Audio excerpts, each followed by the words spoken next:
I'm Jason Klamm, and this is the Comedy on Vinyl podcast. The year is 1961. That is Paper and Gum you're hearing. The album is 2001 Years with Carl Reiner and Mel Brooks.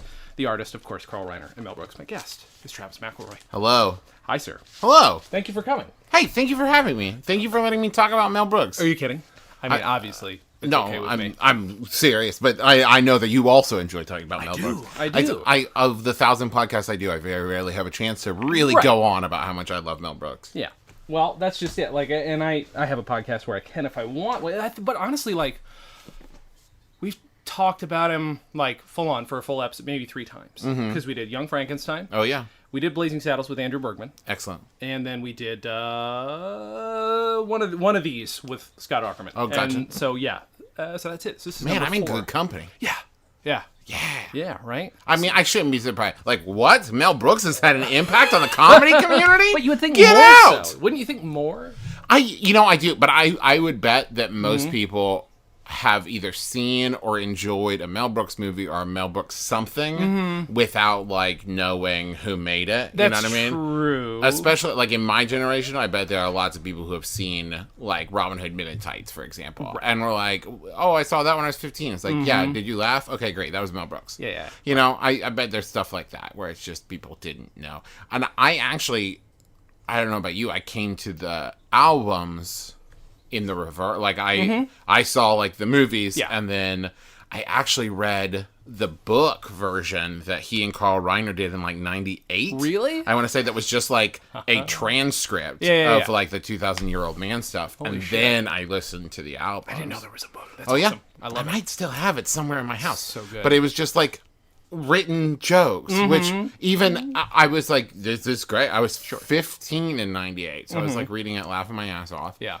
And then, can I curse? Is it okay? Yeah. Okay. Oh, yeah, please do. Shit. And so then going back and listening to the albums and add on top of that delivery. Yeah. And I was like, oh, okay. Right. That's so funny. That's where you fucking started. Yeah, I basically went backwards down the timeline to get to the albums. Even as an actor, though, like, that shit is not easy to interpret always. No, not at all. Because if you're not, I'm assuming you're not Jewish, as I am not. So I'm not not raised Jewish, not raised in New York. Neither of us. I mean, I was raised upstate New York, but it's a totally different environment. No, I was raised in West Virginia. Yeah. Like, yeah. But I was also raised in a very, like, comedy-centric family. Like, my dad was, like, showing us, you know, Marx Brothers and from, like, Mystery Science Theater 3000 and, like, Marx Brothers and, like, Three Stooges to, like, I'm looking on your wall, I see, like, News Radio, we watch that, like, all of these things that I wouldn't necessarily say that, like, when I saw it at 10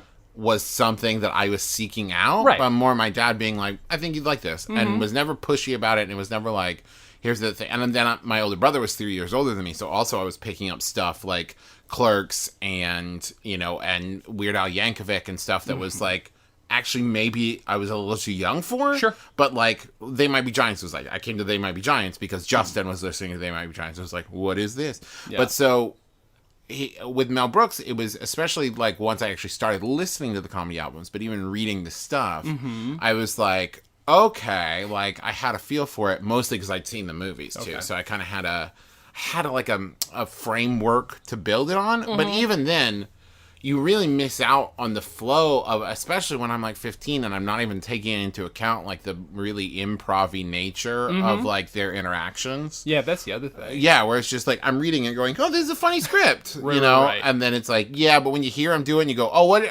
And he just delivers this amazing punchline where you're like, oh, he's a genius. Yeah. He's a literal genius. Like, he's a comic genius. I have so much trouble picking it apart, though, because I know, obviously, you know, they've done... And if you know, I mean, it's the kind of thing that's born out of improv, but eventually you do it enough and it becomes like, oh, let's do this bit.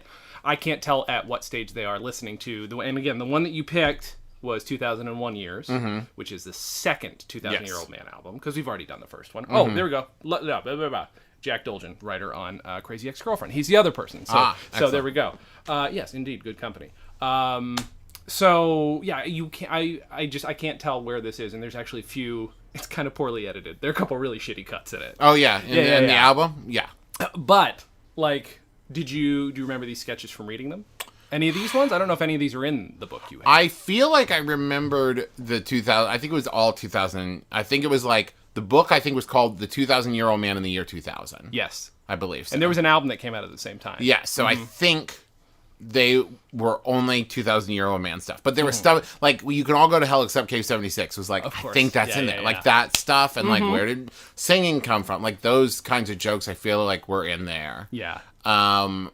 Yeah, but like even that, like I said, like I can remember them either from listening to them the first time or from the book, and then listening to it again now at 32, where I was like, God, like his delivery is so good. Because this is the thing. I was thinking about listening to it again this week, where I was like, well, how has this impacted me specifically? Like, aside from the fact that Blazing Saddles is my favorite movie, and I've seen it 1,000 times. No exaggeration. There's not hyperbole. I've literally seen it 1,000 times. I watch it once a week.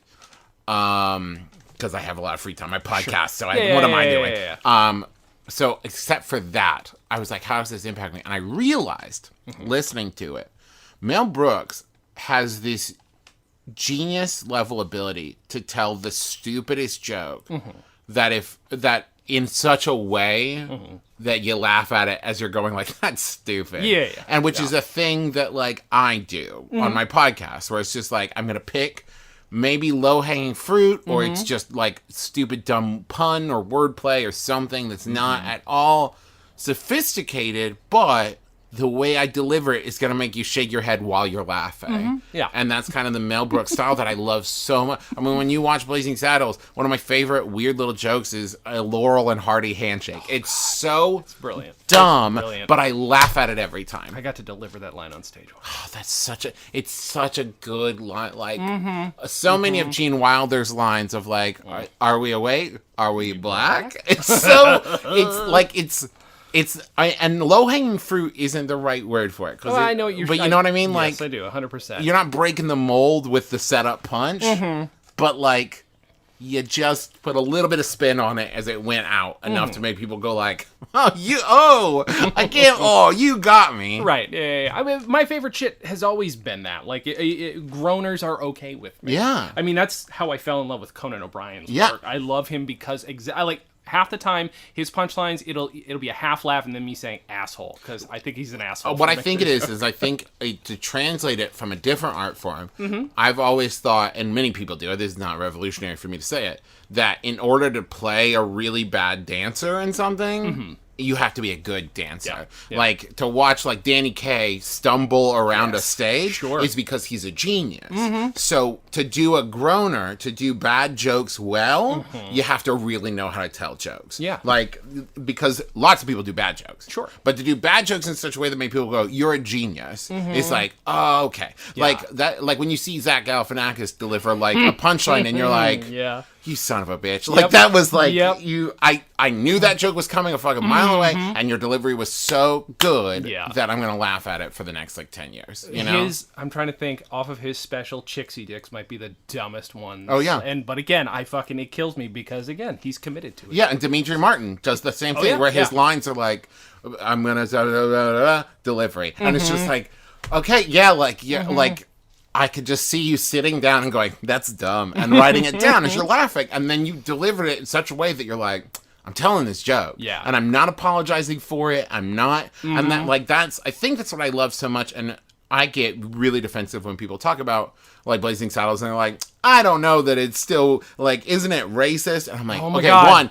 If you think that, watch it. Yep. Because the whole point is it's that it's not. Yeah. Like, the whole point is that it's not. Like, it makes you so frustrated when people say that, because it's like, no, like, the whole point of the movie is that it's not racist. But it's just that idea of, like, it's, you take a thing, and you do it in such a way that it's genius. Like, I can't remember what I was talking about before the whole racist thing, but, like, that's it. That you take these jokes that are dumb, but you string them together in such a way that also underneath it, you're telling a really great story. King Arthur, did he exist? Did you know? Oh, yes. Arthur King and the Knights Arthur of the Round Table. Very important man.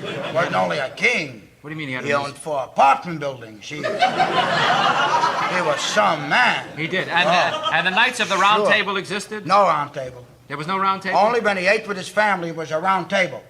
Yes. And when guests came, knights came, they would open it up and put in the leaves. So it was King Arthur of the oval table. Oh, I see. And is it true in those days that the knights were so gallant they would really fight for a Yes, lady's it was- handkerchief? Oh, a handkerchief was one of the big fights. They really... You happened to stumble on one of them terrible fights when a lady would lose her handkerchief, two knights would go at each other on horses with long spears, and run at each other and go to kill each other to get that handkerchief. Why was that? Because there was no Kleenex. I see. Once a knight got that handkerchief, he blew his nose pretty good. I see. Yes, I never had a handkerchief. When did... Oh, well, I don't want to ask you about the origination of the handkerchief, but... Like, that's the thing. If you, especially my two favorite Mel Brooks movies are Blazing Saddles and Young Frankenstein. Sure. And the two of them together, especially to me, Blazing Saddles is, even without all the jokes, is a good, interesting story. Yes, right. And I think that might be where we kind of lose the thread in later Mel Brooks movies. Yep. Especially like if you look at like Dracula Dead and Loving It to a lesser extent, Robin Hood Men in Tights, which I still love. Sure. It's just joke, which is fine. It's the airplane infusion that he couldn't help. It's not his fault necessarily. Well, and I also think that much like most examples... Oh, I remember what I was going to say now. Not apologizing for it. Remind me in a second. But I also think it's one of those things where I think that this is the death of comedy in general, is when you get somebody who's so funny and their first, like, 4 movies, they've got people looking over their shoulder going, I don't know about that. But they make so much money and they're so popular that by their 5th movie, everyone's going, just do whatever you want. Yeah. Why did we ever second guess you? And then, so their 5th movie is shit because no one's pushing back. Sure. No one's saying, you can't do that, you can't do that, you can't do that. Yeah. And so, like, when you think about some of my favorite stories from Blazing Saddles are like when they were like, you have to cut the fart scene. And he was like, oh yeah, definitely. And then didn't do it. Yeah. But that idea of like telling jokes in such a way that you're not really apologizing for the punchline. That you're not saying, I know this is dumb, but that you're saying like, here's a gift. I'm giving you, I'm going to lob you a softball. You're going to laugh at it. You're welcome. Right. And that's the same thing you hear in like 2000 and 2001 or 2006 month, whatever, Old Man, is that he makes jokes in such a way that it's like when your dad, especially now for me, because he was recording these in the 60s and now it's 50 years later, that like he's telling a joke that's a little bit like, so for example, in this one, there's the Queen Alexandria and Murray joke. Yes. Yeah, right? And it's a little bit of like, okay, he's doing a little bit of like Jewish stereotype as the punchline. Sure.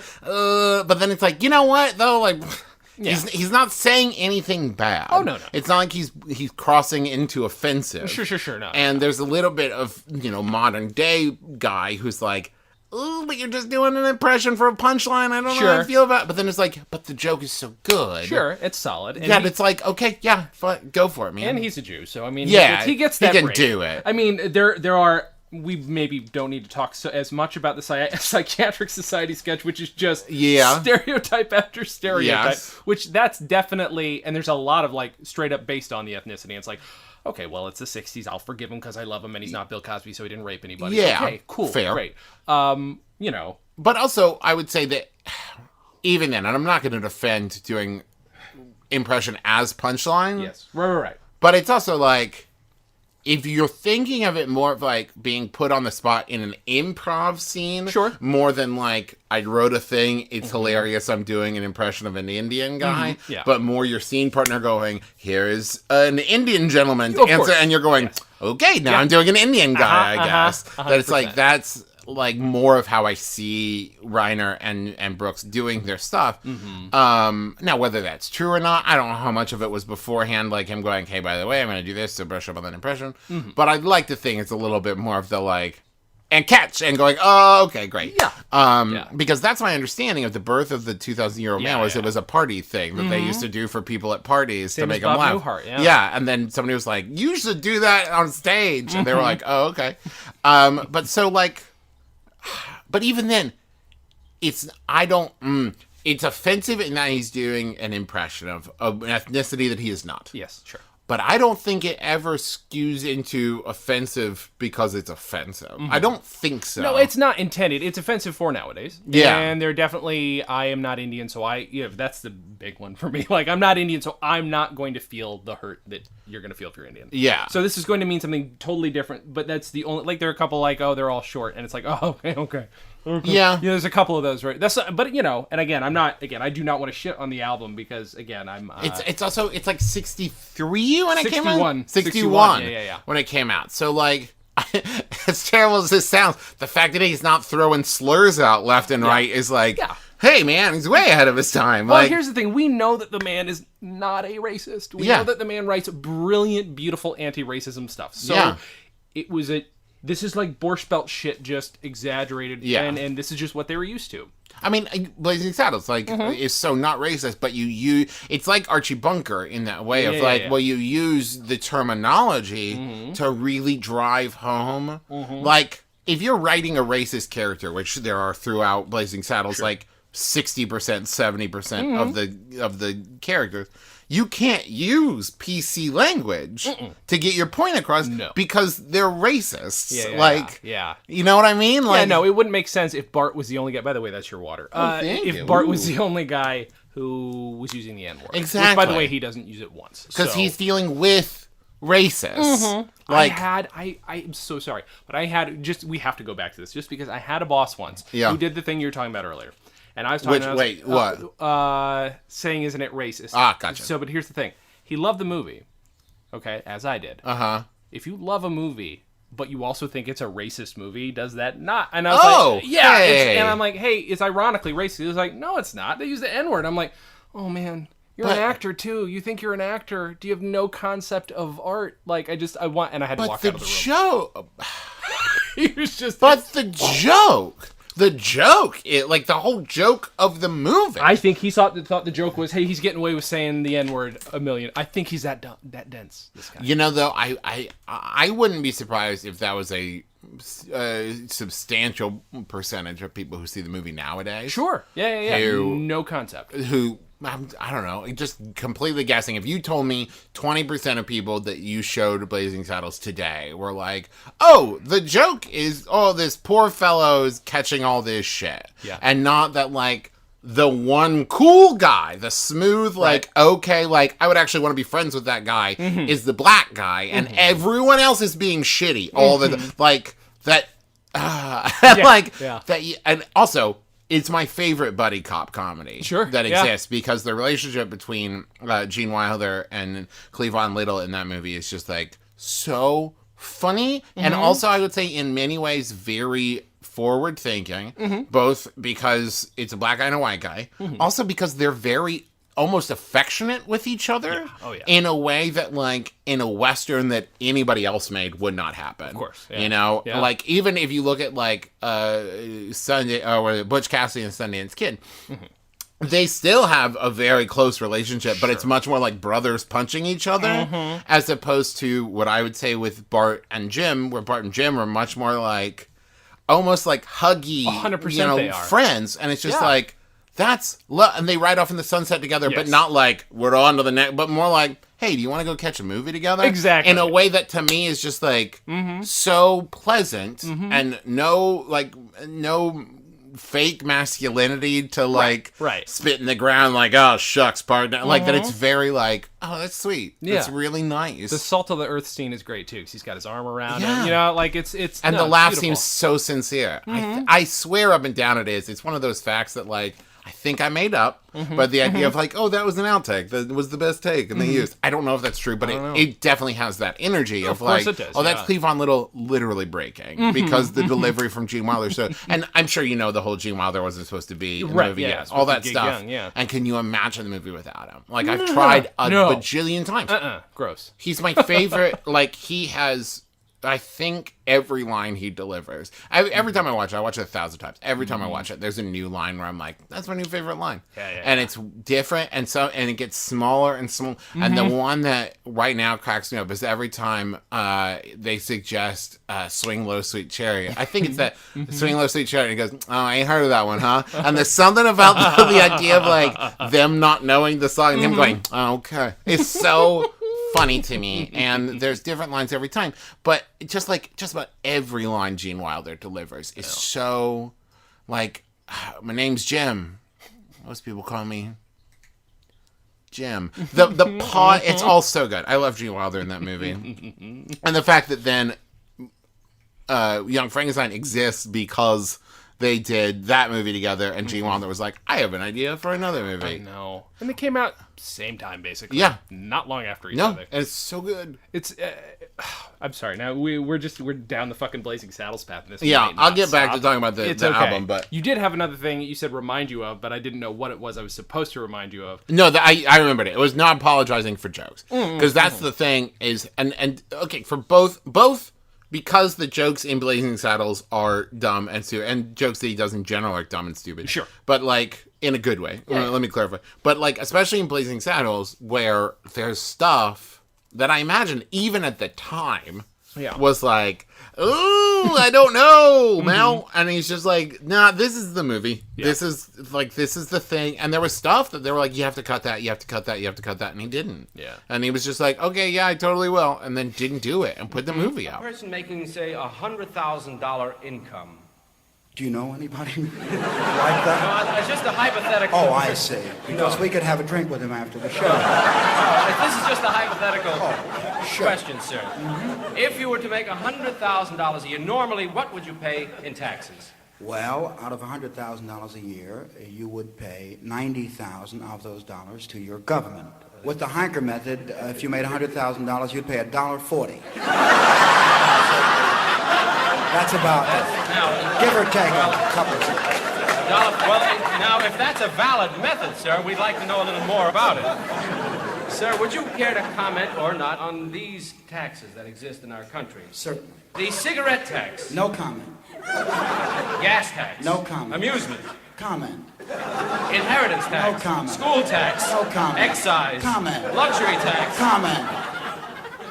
Is that all you're going to say, sir? That's about it. I said either comment or no comment. And it's stuff like that that's like really makes me respect a dude who's like, it's not funny if we don't do that. Right. It's not funny that way. And especially like to move on to a different Mel Brooks movie that I love. I always, thanks to High Anxiety, I always end up comparing Mel Brooks and Alfred Hitchcock. Yeah. Because I think both of them had this vision. For Alfred Hitchcock, it was like, what is tense, what is, scary and anxiety-inducing. And I think for Mel Brooks, it's like, what's funny and what's comedy. The idea of, like, if you take this frame out, if you make the fart scene 10 seconds shorter, it's not funny anymore. It has to go on so long as to be ridiculous. And then it's stupid. Yeah.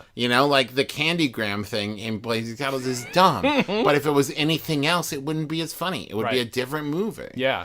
And so I think of it the same way. And when you think about a guy, it's almost annoying. It's almost upsetting that he is both a hilarious writer, a pretty darn good actor. I'm not going to say great. Right. He's not like Oscar award-winning guy, but for comedy, real good. Yeah. And like apparently one of the greatest improvising minds of like his generation in comedy. Well, I think he actually set up a lot of comedy for a fall, or in terms of like, in terms of people's perception of comedy. Because I think for a long time, any popular comedy has always been assumed by the masses until behind the scenes was a thing, that all comedy was improvised. All of it. And it was for him, Yeah. And to have that sharp of a mind, I mean, we didn't see, this kind of thing in terms of improv wasn't like as big a thing until like a Robin Williams comes along 20 years later and blows people's fucking minds. Same kind of thing. Even now, like right now, if Mel Brooks had been born 1983, he'd be doing a podcast with Carl Reiner. Oh, sure. You know what I mean? Like, that's what they would be doing, the 2,000-Year-Old Man podcast, where every week they would just get together, and Carl Reiner would ask them questions that their listeners wrote in and asked them, and that's what they'd be doing. And they'd be touring across the country with live shows, and like, my brothers and I would do My Brother, Me, and people are like, how do you write it? And we're like, we don't. Yeah. We do the question, and we're not even playing characters. Right. Like, add on top of that, like, characters, and it's so impressive to me. But, like, that's the thing is, like, if it was scripted, it's impressive. Sure. And when it's improvised, it's unbelievable. Yeah. You know what I mean? Because it's just like, it's easy to make, because if you really listen to it, because I listened to it like 4 times just preparing for this. If you really listen to it, what you would expect to hear is a stock joke that he has injected old-timey stuff into to make it seem like he's making it specific to the question. Right. And I would say that's like 40% of the stuff. Yeah. But the other 60 is like, oh, you're making plays off of the question. Like, you're listening and responding. You're not just like, here's a joke, and I mentioned saber-toothed tigers in it. Right. Like, you actually, like, listened. The writing joke. The Shakespeare was a terrible writer. Yeah. Like, I think if you wrote that down, people would still be like, that's amazing. But then to, like, be like, well, hold on. You say he's a great writer, he's not a great writer. There were blots all over that. You can't read it. His M looks like an N. Genius. A genius joke delivered on the fly. And he's leading Carl Reiner down this path, too, where Carl Reiner's, like, not sure where he's going. He's also good at picking up, but I think on that joke in particular, he's like, where the fuck is he going with this? I also think, I don't want to just sit here, too, by the way, and just be like, Mel Brooks. Because I think Carl Reiner is one of the greatest straight men of course he is. ever in the history of comedy. Because you listen to him do this, and I think a really underappreciated straight man skill is the ability, when you have a zany partner like Mel Brooks, to bring it back in tight and be like, there's one moment that really stood out to me, and they talk about the knights fighting over women's handkerchiefs, and the joke ends up being, spoiler alert, that the reason they fight over the handkerchiefs is because there's no Kleenex. So dumb. And God damn it. It's so good. Mel Brooks starts to say something, and then you hear Carl Reiner say, I'm not going to ask you about the history of the invention of handkerchiefs. That's right. Instead, and just whoop, keeps it moving. And you're like, and you know, if you really think about it, if you really check in with yourself in that moment and think, do I want to hear more about handkerchiefs right now? I'm like, no. He made that joke. It was a great joke. And then Carl Reiner's out. You know what I mean? You have to, because Mel Brooks was a notorious fucking little thunderball. Yeah. Like, I mean, and by most accounts, at least on Sid Caesar show, an asshole. Yeah. You know, and I'm sure he would, because that's the thing. You know? He knows what's fun. Like, that's the thing. If you ever Laughter on the 23rd floor, is that it? I never remember what number it is. Laughter on the 20, whatever. It's the play Neil Simon wrote about the Sid Caesar writer's room. And it's just this idea of like, for a great example of this, my college roommate who now does a show called Trends Like These with me named Brent. And Brent is an amazing, well, I was about to say a musical theater writer, but he's an amazing like musical writer.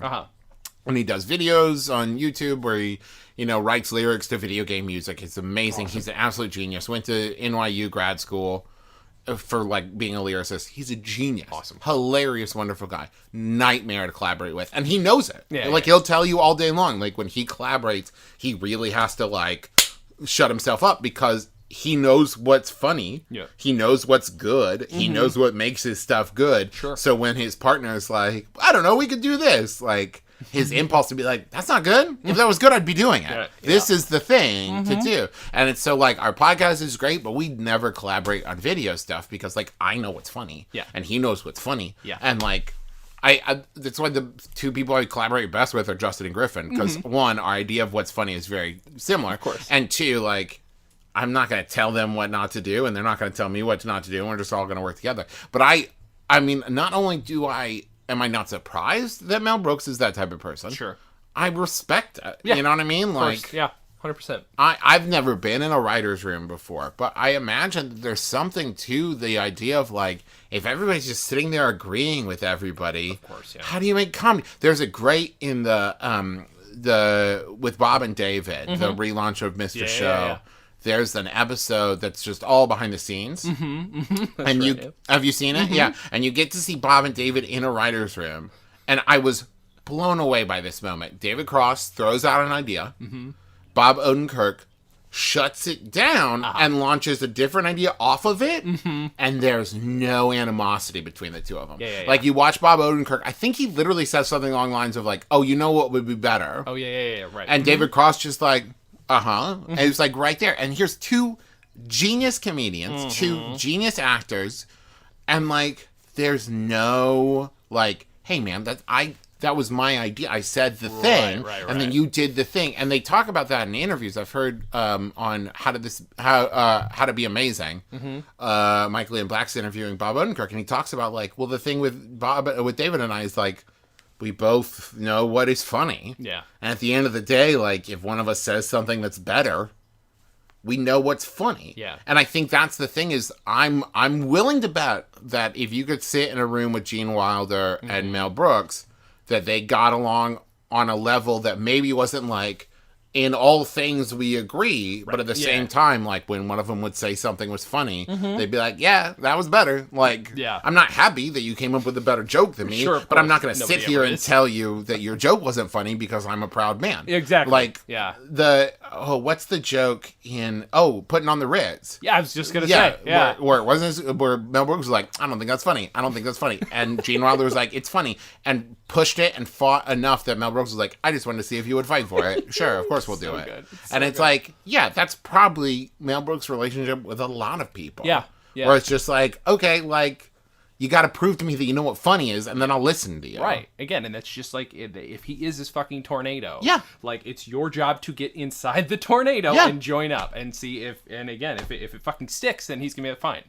You know, and that's why I think he probably loved working with Carl Reiner so much. Because Carl Reiner had a gentle but firm hand of like, hey, here's a question. Let me ask this. Oh, now that you mention it. And it's just like, you hear all of those, which are like straight man code phrases of like, okay, the joke's done. Don't milk it. Yeah. But you can't say that. That kills the momentum. You can't say that in a bit. So you say stuff like, now you were saying, and let me get back to, and I have another, like, all of these very gentle scoops away from the thing where it's just like, if you're not paying attention, it just seems like he's being a really lazy participant and Mel Brooks is doing all the work. Right. And if you're doing that, you don't understand how straight manning works. So it's just like, oh, you fucking genius. Yeah. You set up the exact right wording for a question. You knew when to move on. You knew when to let him go a little bit longer. You knew exactly what, like, 3-word question to ask to set him up for a punchline. Right.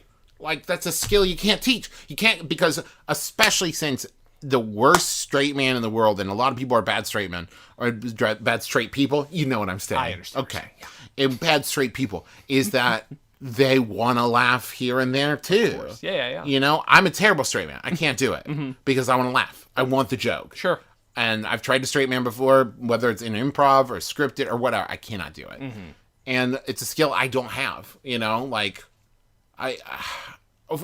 it's funny because I think that there are very few people in this world that can both straight man, and I think Nick Offerman is that way. I think Nick Offerman can both straight man and deliver a joke, and he can be his own straight man. Like, when you watch his, you know, humorous stuff, he's his own straight man. Yeah. Because, like, he's setting up the punchline, and then he's delivering the punchline. And it's just like, oh, cool, you nailed it.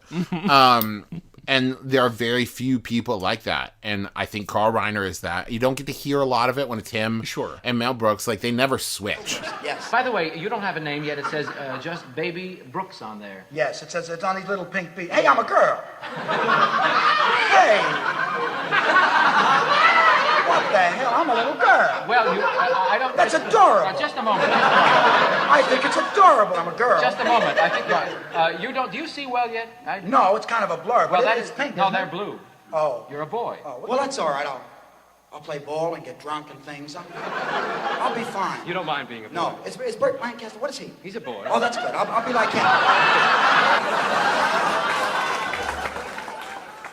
Baby, it is most incredible that you're able to speak. Yes, Do you it's have any phenomenal, idea? isn't it? Yeah. Any idea it's why? kind of frightening, yeah. It is. Yeah. It's kind of kicky, isn't it? As far as I know, I've never heard that. Still, there's no way. There is no way he. That man is ADHD, and I know. Like, I am ADHD, ADD. Yeah. Like, he is. Like, I think he falls into that creative camp of like, okay, what's that? What's the new? Like, have you ever listened to his commentary on Blazing Saddles? Yes. It's so random and wonderful. Yeah. Like, and he says things where you're like, was that an exaggeration? Right. Like, he says, the story he tells of, like, getting offered the script, or the guy approaching and saying, I have this idea for a movie. He says, like, I was walking down the street looking in the gutter for spare change. Yes. Yeah. And it's just like, is that true? Right? I know. That's and to what level is that true? And how much of it is like, oh, he's told this story 1,000 times, and it's evolved to, I didn't have 2 pennies to rub together. And it's like, you'd made producers of that. Like, don't get me wrong. You'd made producers, you've been on season. I'm not saying that he was probably rolling in it. Sure. But the idea that he was looking in a gutter for a nickel to buy a cup of coffee, like, that's probably not true, Mel. Come on. Well, I love when his fucking stories changed. Yeah. Because a couple years ago, just this year, I know he did like a bunch of Q&As after his movies and shit, which I didn't get to do, but like 7 or 8 years ago, he did the same thing. Yeah. So I got to see him after Blazing Saddles and Young Frankenstein and 12 Chairs, like just bullshit. 12 Chairs is so weird. It is weird, but it's underappreciated, and I actually really liked it. I'll tell you about it in a second. Go on, finish. No, just a long story short, is that I'm sure he told the same stories after each Q&A that were like a day apart, right? Yeah. And like, but they change every fucking time. Different people because are to he's blame reading for this. the audience. Yeah. Because that's the other thing is like, I'm a storyteller from way back, the same way a raconteur, as one of my favorite words is, because when I was a kid, I thought it had something to do with raccoons. Oh, all right. I know. Doesn't it sound like a raccoon tamer? Anyways. Does. And so it is that beauty of like, if you're a great storyteller, you don't really worry about the facts. Yeah. You worry about the delivery, you worry about the energy, you worry about reading the room, and sometimes you tweak it. You exaggerate here, you hit this point a little bit more. You said this line and they laughed, and so you delve a little bit more into that. But 12 Chairs, okay, so my experience, how I came to it, my friend, it's one of 2 things, and I can remember this very specifically. Blazing Saddles was my friend Steven Meniscus, showed it to me, and Young Frankenstein was my friend Nick Reynolds. Okay. So I cannot remember which one came first, Okay. but I'm pretty sure it was Blazing Saddles. So I had seen both of these movies. I want to say I was like 10 or 11 when I saw them the first time. Especially Blazing Saddles. I know I was... Oh my God. I was maybe in middle school when I saw either one of them, but I wouldn't be surprised if it was 10 or 11. So, of course, like, I was watching Blazing Saddles, like, this is funny, and I had no idea why. And, like, Young Frankenstein's a little bit more, like, approachable for a younger kid, because basically, like, funny Frankenstein, right? I'm not dealing with the racial relations issues of Blazing Saddles. So I was like, oh, I love Mel Brooks. And I went to the library at like 12, let's say 12, just that's a good middle ground. And I'm looking for their Mel Brooks movies in the Huntington, West Virginia Public Library. And the only one they had in was 12 Chairs. 12 Chairs. And I was like, I love Mel Brooks. Oh, no. So I went home and watched 12 Chairs at like 12. And I'm like watching it going, where are the jokes? There's nothing fun. And I have not seen it since. I remember the movie very well, but I have not seen it since then. Oh, yeah. Well, it's his art movie, but it's also a comedy. Like, it's also just as fucking weird. Didn't it go, he made Producers, then he made 12 Chairs, and then he made Blazing Saddles, right? I think so, yeah. You, like... That's such a weird sandwich. You know what I mean? It really is, yeah. It's like if you said, I made an ice cream sandwich, but in the middle is pastrami instead of ice cream. And you're just like, okay, how did you think I would like, you would just give me Producers, and you thought, you know what the crowd is ready for? Yeah. Yeah, it's a strange movie. You gotta push back. That's the thing. Comedy needs pushback. Sure. So, like, I'm sure he made Producers, and it was this runaway hit. And then he was like, I have another idea for a movie, and, like, it's gonna be silly. And they were like, whatever. And I was like, no. Like, I'm not saying it's a bad movie. It's a great movie. But, like, if all you had ever seen was Producers, and then you were like, if you only made 2 movies... You would have thought he would have had a psychotic break in the middle of them because it was like, what happened to the guy who did like Springtime for Hitler and like the weird dance numbers and stuff, and now is doing 12 Chairs, a period piece. Like, what is this? I need to watch it again. Yeah, it's been a while since I've seen, like I said, 7 or 8 years, but I think it was just the right age. I was just pretentious enough to like. I think I saw 12 Chairs and then saw Producers. Because I think I walked away from 12 Chairs and like looked at my dad and was like, maybe I was wrong. And he was like, hold on. And played Producers for me. And I was like, oh, okay. Yeah, that one's the weird one. Got it. I mean, even in his box set, they don't even, they're just like, no, they just sweep that one under the rug. That doesn't, I don't think. That's true. I have like the Blu-ray collection. It's even got Life Stinks in there. Does it really? Yeah, but it doesn't have, does it have Something Rotten?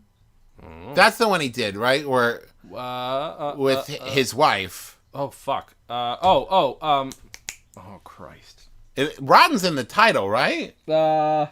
It is. I know what you're talking about. And my brain, To Be or Not to Be. Yeah, thank you. Yeah. I was thinking of the play Something Rotten. Yeah. Shakespeare spinoffs. But yeah, To Be or Not to Be is in there. Which I think I've watched, but it may be the only one that I haven't watched. Yeah. It's a good one. It's a remake, though. It's his only remake. And it's a remake of a Jack Benny movie. Oh, okay. But it's a little more... They can be a little more daring with, like... It's... I don't know. It's a little more dramatic. Mm-hmm. But it's also got Mel Brooks' tinges of humor in it. And it's fucking... Anne Bancroft is a genius. She's wonderful in it. And, yeah. It's a good movie. It is a good movie. It's no Blazing Saddles, but there is no Blazing Saddles. No. It's the best movie ever. It's... And I hate to say this to you, because I'm a fan of his entire his entire portfolio of work.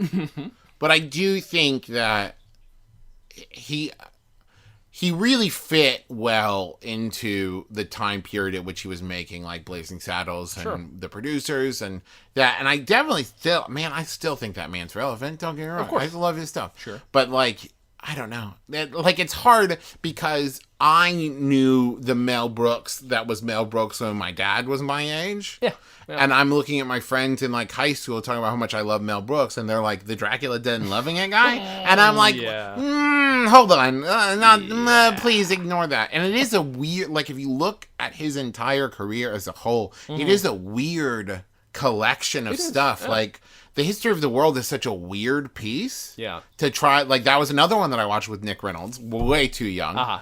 And it's just like, how do you describe that to somebody who haven't seen it? Or it's just like, it's basically a series of sketches. Yeah. But then it becomes a story, and then it all ties back in together, and characters that had never met are back and connect. And, you know, it's weird. Yeah. But, like, his Same with Silent Movie, though. Like, I mean, he gets to make these weird art pieces. They are art pieces. I mean, people are just going to be like, oh, this is a parody movie. No, not A, that's not all Mel Brooks does. And B, they are fucking weird art films. Well, it all went off the rails at Spaceballs. Yeah. I mean, because I think he did Spaceballs, and Spaceballs was hugely popular. Sure. And I imagine that everybody was like, we want that again. Yeah. And so then you have Dracula Dead and Loving It, you have Robin Hood Men in Tights. Sure. But I think that, because I also think that people know Blazing Saddles, they know, especially Young Frankenstein. Sure. But then and producers, of course, everyone knows now because of, like, the remake and the thing. But, like, Silent Movie is one that, like, it's so weird and, like, but man, Marty Feldman. Oh, he's genius. Oh God. And it's Marty Feldman, Dom DeLuise, and Mel Brooks. And the three of them, it shouldn't work because they're so, all three, bombastic. Yeah. Like, there's not a straight man in there, but it's such a cartoon movie. Yeah. It's a live-action cartoon, which are my favorite things ever. It's why I love Mighty Boosh so much. It's why I love Mel Brooks comedy so much, because it's just a live-action cartoon, where it's just like, oh, we did a Candygram joke. Like, cool. Go for it, man. Whatever. I ain't going to tell you not to do it. But then the outliers are Dracula Dead and Loving It and Spaceball. And Spaceballs, I love. Sure. Me too. But it's like, if it was a standalone movie, I think that's the problem. Is that because, like, you have Spaceballs and Dracula Dead and Loving It and Robin Hood Men in Tights, where it's just like, oh, you established a pattern after making all these amazing movies. You made parodies, which you still are really good at the art of parodies, but you did like 3 of them in a row. Yeah. So now that's what people are thinking of when they think of it, and he's the parody guy, where it's like, he's not. No. He's not the parody guy. He made 3 parodies in a row, but he's not the parody guy. He's the very clever take on stupid topics. You know what I mean? Like 100%. And that becomes an issue because it's the same problem with a lot of art. Like, Edgar Wright is going to get, like, he's tried so hard to be like, no, we're not doing parodies. That is not what we do. Like, if you want to call it something, call it homage. If you fucking have to label it. But that becomes the problem, is labeling it. I mean, that's true. Oh, and that's the thing, because you got to market it. You got to market it somehow, and it's not getting any better now. Yeah. But, like, I imagine that the reason that World's End didn't get the same hype that, like, Shaun of the Dead was, is like, it's not as recognizable a kind of movie. And you're like, no, it's an alien movie. And it's like, yeah, but Shaun of the Dead is zombies. Can't you do something that's a little bit more identifiable, like on the poster, what the movie's about? And it's just like, no, I can't. And I don't know. I always think that there's always a question in my mind when it comes to comedy of, is it better to know who you are in your head and in your heart and fight to get that known, or better to know who you are in the heads of everyone else, and just accept that and lean into it. Well, most people in psychoanalysis like to go for your eyes. Keep them away from your eyes. You have a fixation about hurting your eyes. Well, Why is that? I don't want my eyes hurt. You can touch anything but my eyes. Why is that, Just sir? don't touch my eyes. No, very few people touch other people's eyes. Well, you find a few nuts like to take their forefingers and rub them around your eyes. I never met anybody. I never met anybody. Well, I don't take I it. see it's making you perspire. I won't talk about it That's anymore. all right. Just don't get near my eyes. Are you a doctor? I certainly am. Where did you study? I studied at Texas. What? Texas? The state. Not in a college? No, sir. Put my hand on a rock, looked up at the sky, and said, I am a psychiatrist. That was very... You ordained yourself, in other words. Exactly. Well, That's the only way to do it. You have to have enough confidence in yourself. Don't get near my eyes. I'm not. You're getting near my eyes. I was really scratching my own head. I'm sorry. That's amazing. Are you the guy who, like, for example, and I love him to death, but are you Steve Martin and you make The Jerk and you make, you know, all those movies, and then you're like, but in my later years I'm going to write Picasso Le Panegile, and I really want people to recognize the fact that, like, I know what I'm doing, which he does, and he's an absolute genius. Sure. But, like, or do you go like, yeah, I'm the guy who was The Jerk, and I'm a wild and crazy guy, and that's my thing. Right. Like, that's, and I'm not saying he's wrong, like, I will say that I now know Steve Martin as, like, the genius level writer and comedian. Yeah. Especially after Born Standing Up. That's a completely different thing. Sure. But, or do you go like, I'm going to milk this for 50 years, as long as I can, and I'm going to be, you know, Don Rickles has never been like, yeah, but when will people appreciate my poetry? Right. You know what I mean? Like, he's the insult, you know, sourpuss guy, and he's still doing that. He's still, and he's like, had a 6 or 7 decade career out of it. Yeah. And it's like, okay, great. There's something to respect about that. Yeah. There's also something to respect about the guy who's like, I did insult, just curse word, women are terrible comedy for the first 20 years. And that was just who I was. And I don't want to be that anymore. And now I want to be the guy who's like producing children's theater. Like, cool, man. Yeah. Like, I don't know. And so then when you look at Mel Brooks, it's interesting because especially with the big surge of, like, the producers, there was a part of me that was sitting there going, like, but that's the old stuff, Mel. Mel, you're just doing the producers again. You did it on Broadway, then you did it. But then it also brings all these new people into the Mel Brooks fold that I can say, the producers guy. And everybody fucking knows what that is. Yeah, that makes sense, yeah. You know what I mean? So it's like, I'm not going to sit there. It's like the closest I come to being like the elitist fanboy of like, yeah, but if you listen to his old stuff, like I'm that guy very rarely, but I find myself being that guy sometimes with Mel Brooks, where it's just like, where people talk about the, the Young Frankenstein musical. And it's like, okay, but like, I've known about Young Frankenstein since I was 10. So like, keep it to yourself. But the thing is like, I'm not going to tell people not to love the thing that I love. Yeah. And I'm not going to hate on the guy that I love and say, like, you sell out. Like, I don't think that's it, man. You're still relevant. People still know who you are. Yeah. I mean, the Star Wars Force Awakens comes out, and everyone's like, maybe it's time for Spaceballs 2. And I'm like, that's my hero. Yeah. And people are still talking about him. Yeah. Like, I want to be the goofball that something comes out that I talked about 30 years ago, and someone's like, we'd really love your take on this again. It's like, that's got to feel great. I want to be that guy. Yeah. And so, I don't know. I go back and forth sometimes of looking and going, he's a genius.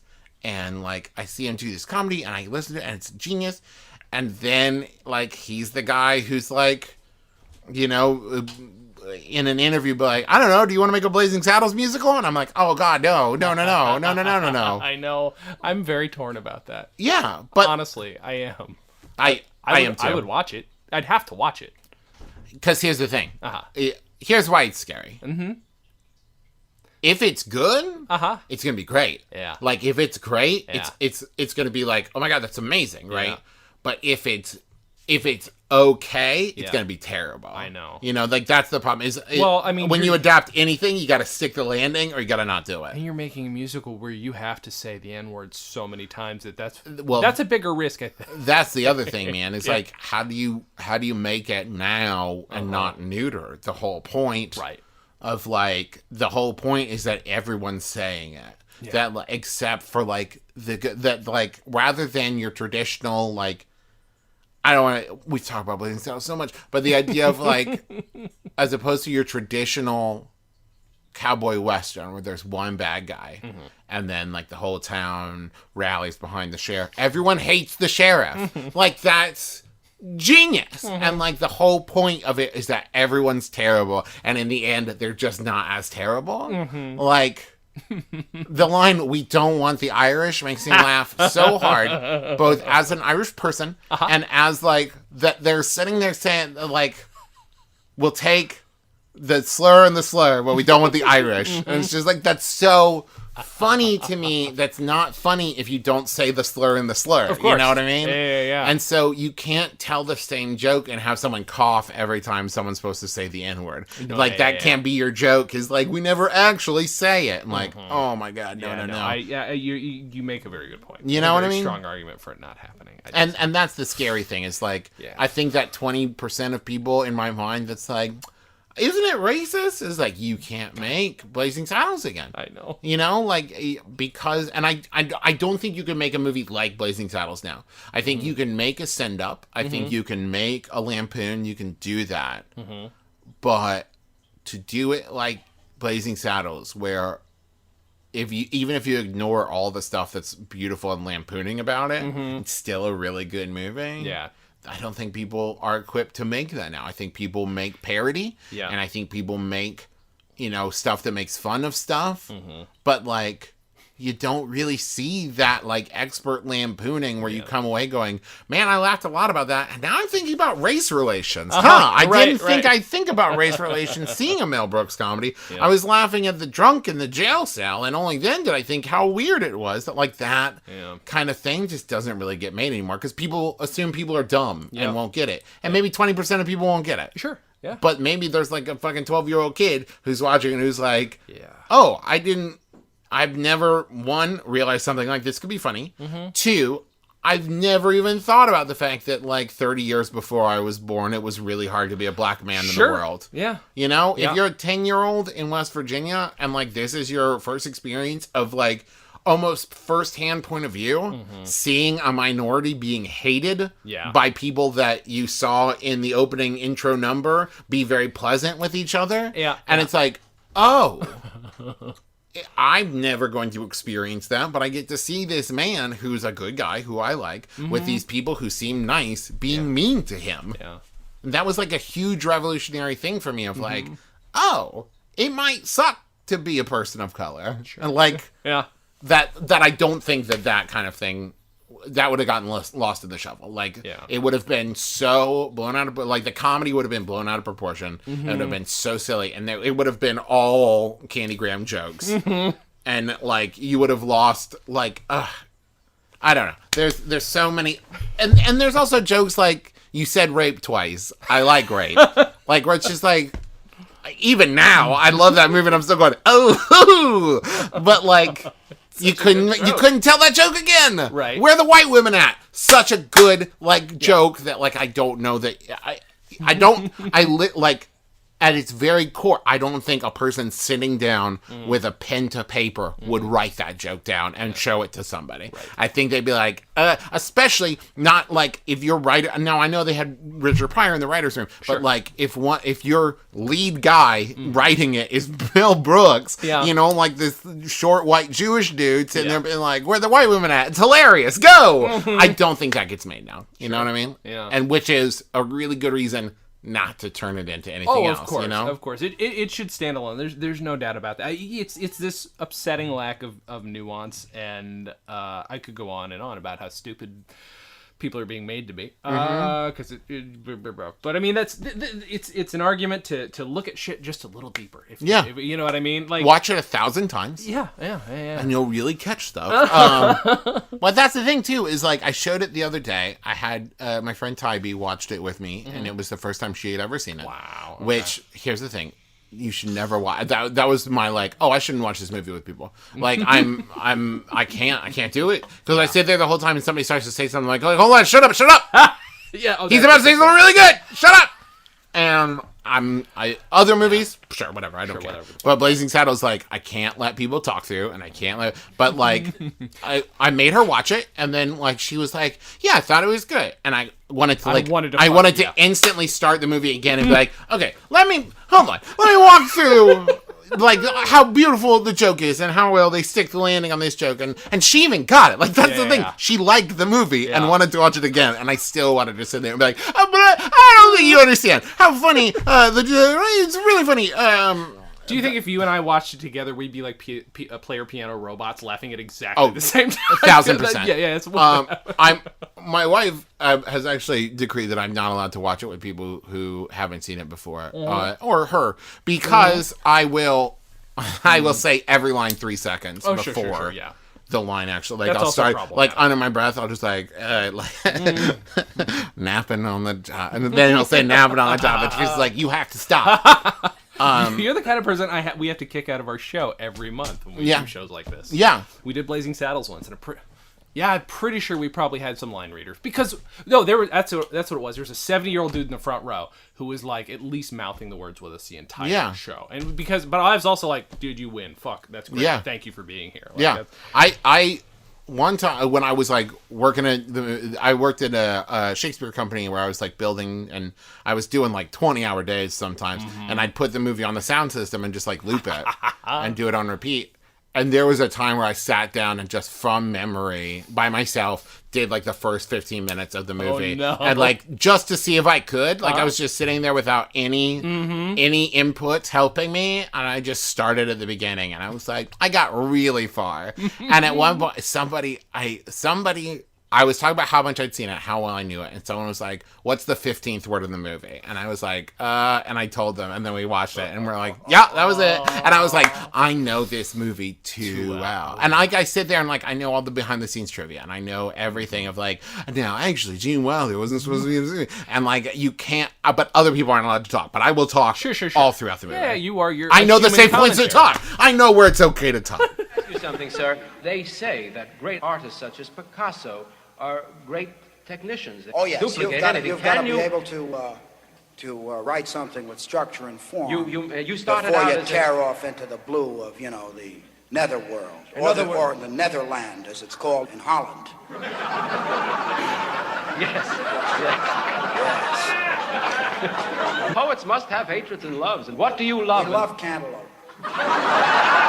Just eat 100 cantaloupes. What is there about the cantaloupe you love? The taste, the smell, the look of it? The cantaloupe itself. I mean, poetically, what do you love about the cantaloupe? You're a poet, sir. I'm asking you to personify the cantaloupe for me. Yes. The flavor. Very poetic. The way how nice and round it is. Sir, before we go any further, I want to make sure I'm chilled. It's good. If I want to make sure. Sometimes if it's warm, it stinks. I hate the pits. I love the inside, the meat. A good one. I hate a green one. So one time I was watching it, and I was watching it with the Mel Brooks commentary, and I got frustrated because Mel Brooks wouldn't shut up so I could watch the movie. So I had to turn off the commentary. I was like, no. But if you ever get a chance, have you ever listened to the commentary for Robin Hood Men in Tights that he does? I don't even own that movie. It's weird. Is it? Well, because he's very rambly. Sure. And he checks in with the movie very rarely, where mostly he's telling stories about his life. Of course he is. And then he'll be like, oh yeah, that scene was great. And then he'll just like go back to whatever he was talking about, and you're like, oh, Carrie always love him. And then he's just like back to whatever his story was. And I really love it. That's awesome. And I listened to it specifically because there's like, what's the catapult, the stealth catapult joke. There's a bunch of jokes. I love Robin Hood Men in Tights. So there's a lot of jokes where it's just like, that's dumb. And that was one where I was like, that's stupid. And we got to it. I'm pretty sure in the commentary, he's like, that was a dumb joke. I was like, yay! It completely justified my opinion of that joke. Yay! I mean, that's, like you say, he doesn't shy away from that shit, because what's funny, I hate to say what's funny is funny, but in his case, true. It's okay. You don't overthink it, man. That's the thing, is sometimes you see people and they're like, yeah, but will they think it's funny? It's like, man, if you think it's funny, it'll be funny. Don't worry about it. That is the greatest fucking lesson I've ever gotten from him, is writing for yourself. Because if you write for an audience, you're dicking yourself over immediately. Yeah. If you're trying to make someone, you can't, it's acting 101. It's like, you can't, your objective can't be to make someone else do something. Your objective can't be a be verb. You can't be funny. Yeah. You know what I mean? Because how do you act be? How do you act being funny? Right? You have to say like, oh, I've just said it completely backwards. You have to try to get something from the other. And so, but like you can't be funny. And so I think that what I love about Mel Brooks' style is I think he's just trying to make somebody laugh. You know what I mean? Yeah. And in a way, let me rephrase. Okay. He's trying to make someone laugh at him. Yes. He's not just trying to make somebody laugh. He's trying to get a laugh for him. Like, the same way that I do, not to compare myself to my personal comedy hero, but the idea of, like, I both want you to laugh, but I also want me to get a laugh. Yeah. You know, like, the thing is, like, it's great if you laugh at this, but it's more important to me to see you laugh at the thing I said. Right. Like, I picture Mel Brooks telling a joke, really leaning in and looking at the person's face. Yeah. And being like, I'm going to watch you laugh at my joke. I'm going to drink in your laughter at my joke. And like, that to me is like a great comic. And also, like, and I put all these words in Mel Brooks' mouth, but I see a lot of, I love stand-up and I love live comedy. I love comedians in general. And I think you can really tell the difference between people who are doing it solely because they like the attention and people who are doing it because they like the attention and they also love the sound of laughter. Right. Yeah. And I think that Mel Brooks, to me, strikes me as the kind of guy who's like, yeah, of course. He wants the attention. Like, look, I just, if he told me, yeah, but until I started writing comedy, no one paid attention to me, I'd be like, yeah, man, that makes a lot of sense to me. I totally understand. Until I started doing podcasting, like, nobody knew who the F I was. And so, like, if you told me, like, oh, he started writing it and suddenly, for being funny, he was gaining all this attention, and then he just couldn't stop because it was very addictive to, like, all the attention, I'd be like, yeah, yeah, man, totally makes sense. Right there with you. I'm right in there with you. I mean, honestly, it's the same, and the same rule applies to fucking podcasts, obviously, because if you were doing podcasts thinking, is this funny? Oh, nobody would ever do a podcast ever.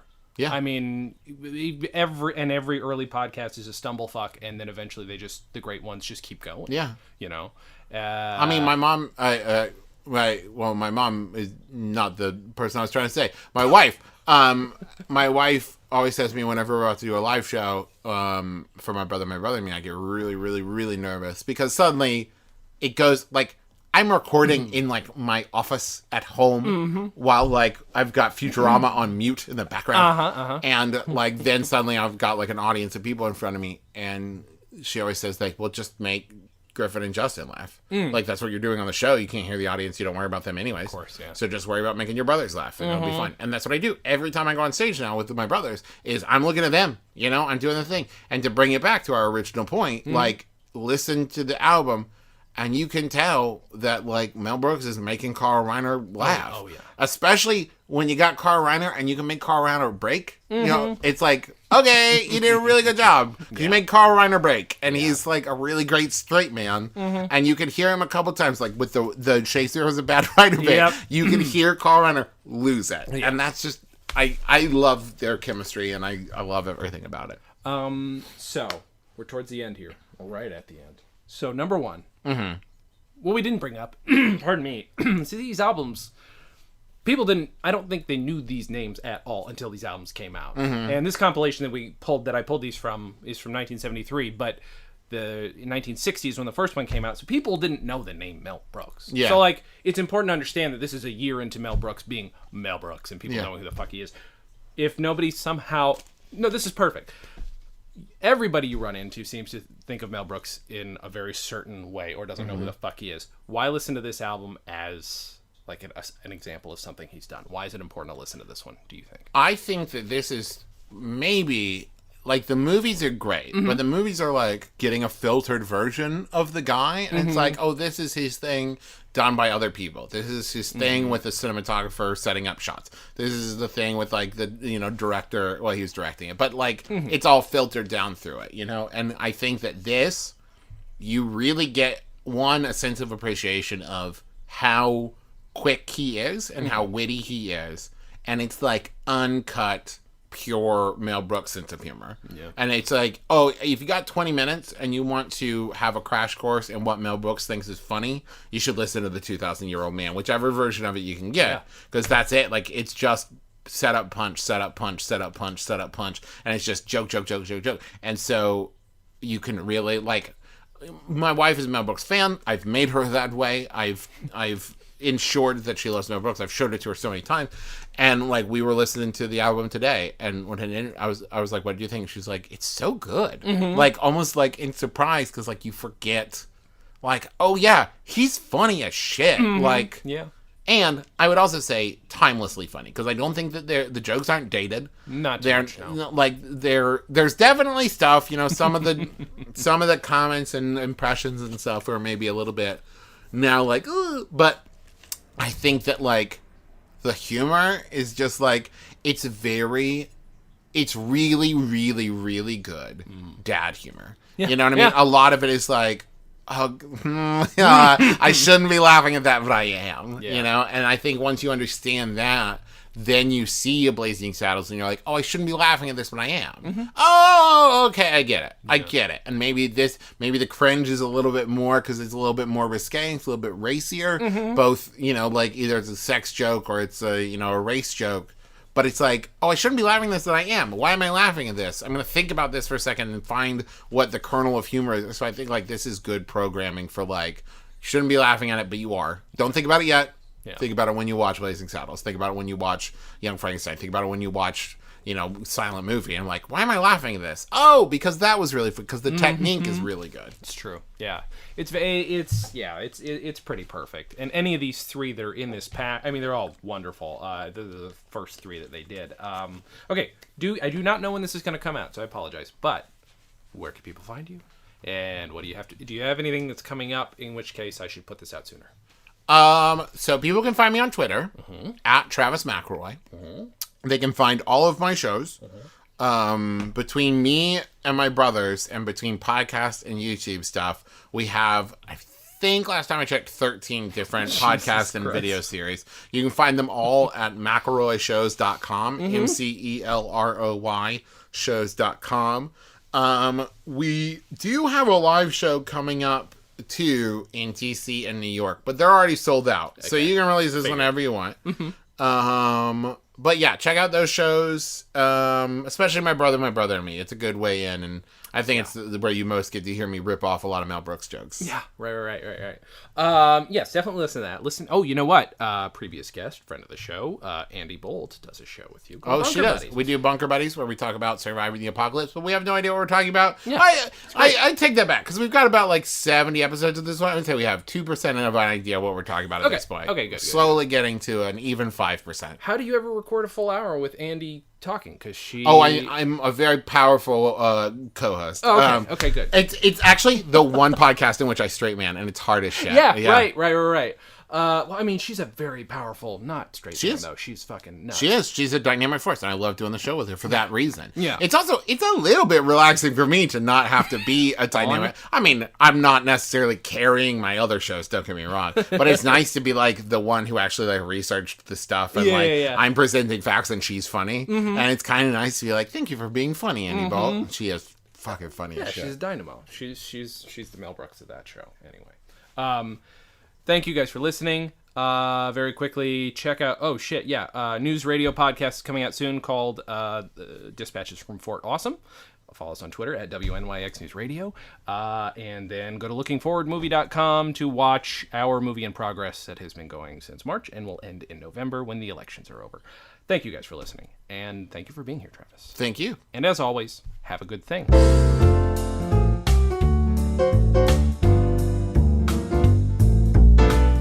Comedy on Vinyl is a production of Stolen Dress Entertainment. It is produced by Mike Warden and is hosted and edited by Jason Klamm. Our theme song was composed and performed by Richard Levinson. Please visit stolendress.com to listen to our other podcasts, read our blogs, read our tweets, watch our videos, and read our books. Please subscribe on iTunes, and if you like us, give us a 5-star rating and a nice review. You can find us on facebook.com/comedyonvinyl, Twitter @comedyonvinyl, and find everything else at comedyonvinyl.com.